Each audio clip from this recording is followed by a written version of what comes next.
जोहार पेरियार रामस्वामी, जोहार पेरियार रामस्वामी, जोहार जयशंकर, जोहार जयशंकर, కొనసాగిస్తాం ఆత్మగౌరవ పోరాటాలను, కొనసాగిస్తాం ఆత్మగౌరవ పోరాటాలను, కొనసాగిస్తాం బీసీ రిజర్వేషన్ పోరాటాలను, కొనసాగిస్తాం.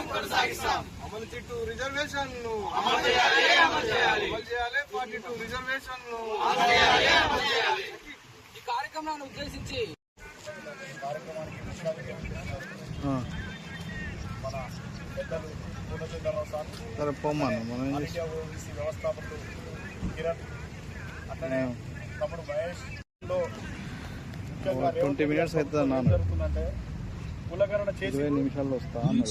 ఆ చేసిన లెక్కలు బయటికి ఇవ్వలేదు ఒకటి. రెండోది వాళ్ళు ఇస్తా అన్నటువంటి కామారెడ్డి ఈ రోజు కూడా వారు డైలమాలో ఆ ఢిల్లీకి వచ్చి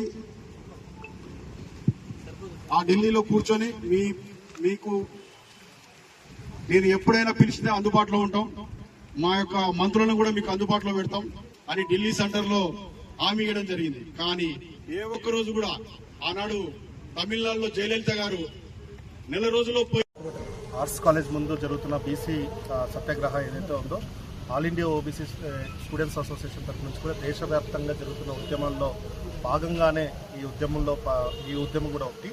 దేశవ్యాప్తంగా మనం చూసినట్లయితే బీహార్లో కూడా ఈరోజు 85% రిజర్వేషన్ 9th షెడ్యూల్లో పెట్టాలని అక్కడ ఉద్యమం జరుగుతుంది. తెలంగాణ రాష్ట్రంలో 42% రిజర్వేషన్ని 9th షెడ్యూల్లో పెట్టాలని కూడా ఉద్యమం ఇక్కడ జరుగుతుంది. మొత్తం మీద దేశంలో కేంద్ర ప్రభుత్వం వెంటనే ఈ బిల్స్ ఏవైతే ఉన్నాయో, రిజర్వేషన్ రిలేటెడ్ బిల్స్ ఏవైతే ఉన్నాయో, ప్రతిసారి కోర్టులు 50% నెపంతో కాన్స్టిట్యూషన్లో ఎక్కడా లేని విధంగా దీంట్లో 50% సీలింగ్ని తీసుకుని వచ్చి పెట్టాయి కోర్టులు.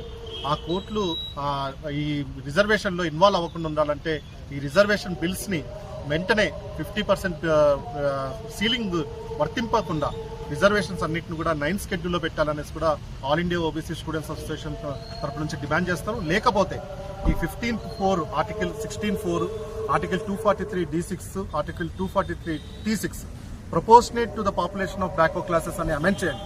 ఏదైతే ఈడబ్ల్యూఎస్ రిజర్వేషన్ని మీరు 10% అనేది అక్కడ అప్ టు ద 10% అనేది క్లియర్గా మెన్షన్ చేశారు రాజ్యాంగంలో. అలాగే బీసీలకు కూడా ఎంత పర్సెంటేజ్ రిజర్వేషన్ అంటే సోషల్లీ ఎడ్యుకేషనల్లీ బ్యాక్వర్డ్నెస్ మీద సామాజికంగా అలాగే విద్యాపరంగా ఎంతైతే బ్యాక్వర్డ్గా ఉన్నారో బీసీలు ఆ పరంగానే ఆ రిజర్వేషన్స్ని వర్తింపాలనేసి వెంటనే ఇక్కడ రాష్ట్రంలో 42% రిజర్వేషన్స్ ఇంప్లిమెంట్ చేసిన తర్వాతనే నోటిఫికేషన్స్ ఇవ్వాలని, అడ్మిషన్స్ జరపాలని, అలాగే స్థానిక సంస్థల్లో ఎన్నికల్ని జరపాలనేసి, లేకపోతే రాష్ట్ర ప్రభుత్వం మీద అలాగే కేంద్ర ప్రభుత్వం మీద రెండింటి మీద ఎవరు అన్యాయం చేస్తే బీసీలకు వారి మీద పోరాడడానికి all India OBC students all India association of OBC students ఆధ్వర్యంలో జరుగుతూ ఉంది. సో సత్యాగ్రహం చేస్తున్నారు. 42% రిజర్వేషన్లు అమలుపరచాలని నాకు ఈ ఉస్మానియా యూనివర్సిటీ స్టూడెంట్స్ని ఆదర్శంగా తీసుకుని రాష్ట్రంలోని తెలంగాణ రాష్ట్రంలో ఉన్నటువంటి విద్యార్థులు అందరూ ముందుకు రావాలి, ముందుకొచ్చి ఉద్యమాల్లో పార్టిసిపేట్ చేయాలి. 42% రిజర్వేషన్లు ఇవ్వడానికి పోరాటం చేయిందే ఎవరు. ఎందుకంటే ఈ రాష్ట్రంలో కానీ దేశంలో కానీ ఉన్న ప్రభుత్వాలు బీసీ, ఎస్సీ, ఎస్టీ, ముస్లింల ప్రభుత్వాలు కాదు. ఇవన్నీ ఆధిపత్య కులాల ప్రభుత్వాలు. అంటే మన దగ్గర కమ్మారెడ్డి వెలమల ప్రభుత్వాలు తెలంగాణలో ఉంటే అదే మాదిరి కులాల ప్రభుత్వాలు కేంద్రంలో ఉన్నాయి. కాబట్టి బీసీల రిజర్వేషన్ సజావుగా ఇవ్వరు. కాబట్టి వాళ్ళకి రిజర్వేషన్లు కావాలంటే కమ్మారెడ్డి వెలమలకి 10% రిజర్వేషన్లు కావాలంటే 10 రోజుల్లో మోడీ ప్రభుత్వం ఇచ్చింది కేంద్రంలో. దానికి చక్కని పేరు పెట్టారు ఈడబ్ల్యూఎస్ అని. తెలియదు ఎస్సీ, ఎస్టీ, బీసీలకు కమ్మారెడ్డి వెలమలకి ముఖ్యమంత్రి కులాల వాళ్ళకి మరి పెద్ద పెద్ద వ్యాపారస్తులు ధనికులు ఉన్న కులాల వాళ్ళకు కూడా రిజర్వేషన్లు ఉన్నాయని చెప్పి చాలామంది బీసీ, ఎస్సీ, ఎస్టీ, ముస్లిం స్టూడెంట్స్కి తెలియదు. అంత అన్యాయంగా రిజర్వేషన్స్ కమ్మారెడ్డి వెలమ కులాలకి ఇవ్వటం ఏంటి చెప్పండి. అది ఇవ్వటానికి 10 రోజులు సరిపోయింది.